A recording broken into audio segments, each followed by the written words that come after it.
మోటార్లు వేసుకొని వచ్చిన నా పెండికి, పెద్ద పెద్ద ఎంఈలు వచ్చిన నా పెండికి, పాకిస్తాన్ నుంచి వచ్చిన నా పెండికి, ఎవరెవరు వచ్చిన నా పెండికి, గుడి పెళ్ళంకి, వానరాజమూర్తి, శవల పోతి, శవల రాజు, శవల ఎల్లమ్మ, ఒంటి పిరగంగమ్మ, దూదెక్కల పీరమ్మ, సాకలంకమ్మ, నా పెండుకు వచ్చిన వాళ్ళు సాకల నరసమ్మ, పుర్రు మల్లి, తొంటాచి, గసగసలు, గుసగుసలు, వెనక రండలు, ముంగడ ముండలు, ఎత్తుకోలు, మొత్తుకోలు, కుయ్య కుయ్యలు, బయ్య బయ్యలు, లేవట్టుడు, జోగొట్టుడు, పసపసలు, గసగసలు, లసరసలు, అరే మంది కాకపోతే ఏం మంది ఉసుక వచ్చే రాలకుండా వచ్చిన మహారాజా నా పెళ్లికి. వచ్చిన చుట్టాలకు నేను చిన్న సూపేలు చూలే, పెద్ద సూపే చూసిన, ఏమన్నా లేరు నా, నేను ఏమన్నా చిన్న సూపు చూడనికే. వచ్చిన చుట్టాలకు 16 పుట్ల ఒడ్లు మిల్లి పట్టించిన, 16 పుట్ల ఒడ్లు మిల్లి పట్టించి గందుల భూవంతా సరిపోదని చెప్పి సెర్ల బియ్యం బార ఓపించిన, తూము కింద మాట పెట్టించిన. ఉడకమంటే ఉడికింది, పువ్వ కాకపోతే కుయ్య కుయ్య ఒప్పుకుంటా ఉడికింది మహారాజా. ఇక అందులో కూరగాయలు జోర్దారు కూరగాయలు చేసిన.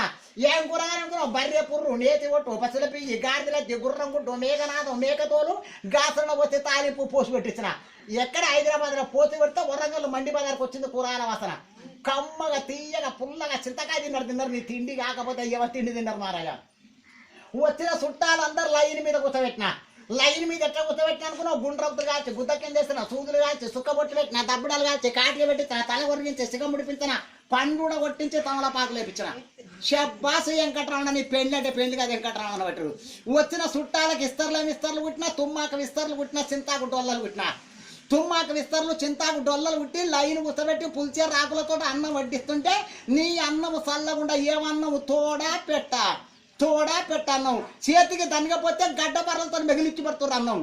పొద్దుగా 6 గంటలకు వస్తున్న మడతలకు 1 గంట వరకు ఇద్దరికి ఒక్క మెతుకు గుద్ద వాళ్ళగా పెట్టించారు అన్నం తిని మొగోళ్ళు లేస్తుంటే మొగోళ్ళ మొలదారాలు మొఖాల కడ పడి పట్టుకు తెగిపోతున్నాయి.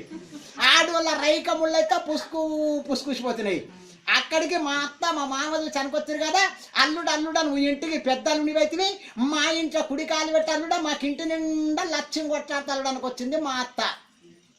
అది మా అత్తగాంగ దొరికిన పిల్లగాని కానీ ఇప్పుడు అత్తలకైతే 50 లక్షల రూపాయలు వచ్చినా దొరకని ఇటువంటి అల్లుడు దొరకాలంటే. అప్పుడు మా అత్తగా నేను దొరకపోతే కాళేశ్వరం పోయి 3 గంటల కాడ స్నానం చేసి వరంగల్ ఊళ్ళోకి వచ్చి 3 బజార్ల కాడ ముసుకంత తూర్పాల పైగా దొరికిన మా అత్తకు నేను అల్లుడిని, దశగాల పిల్లగాని. కుడికాయలు పెట్టమంటే మా అత్తగారు ఇంట నేను ఎడమకాయలు పెట్టిన. ఎడమకాయలు పెడితే మా అత్తగారి సంసారం ఎట్లా పొంగింది? పాలు పొంగినట్టు పొంగింది మా అత్తగారి సంసారం. సుక్కల పర్వతం పెరిగింది మా అత్తగారి సంసారం. ఎట్టట్లా పెరిగింది మా అత్తగారి సంసారం? పెద్ద బావని పెద్ద పులి కొట్టింది, చిన్న బావని సిరితగండి కొట్టింది, నడి బావని నాగు బాంగర్చింది, దొడ్డడాబులు దొంగలు దోసుకపోయినరు, ఇల్లుగిరి పెట్టింది, పందిరి పచ్చబడ్డది. మా మామ నీళ్లు పోసుకుంటూ మా అత్త సాముడితయింది, నా పెన్న ప్రసిద్ధి అల్లుడు కాలు పెట్టగానే.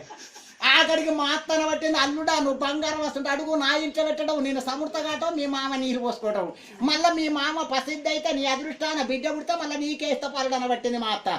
అది మా మామది ఏం తప్పులేదు, మా అత్తదే తప్పు. వద్దని కొద్ది బలీగా పొత్త చేసిందట మా మామకు. మొన్న పోయి మాట్లాడొచ్చురా, ఎన్నడు ప్రసిద్ధి అయితే మామంటే ఏడాదిని అర్థాన్ని ప్రసిద్ధి అవుతాడు మా మామ.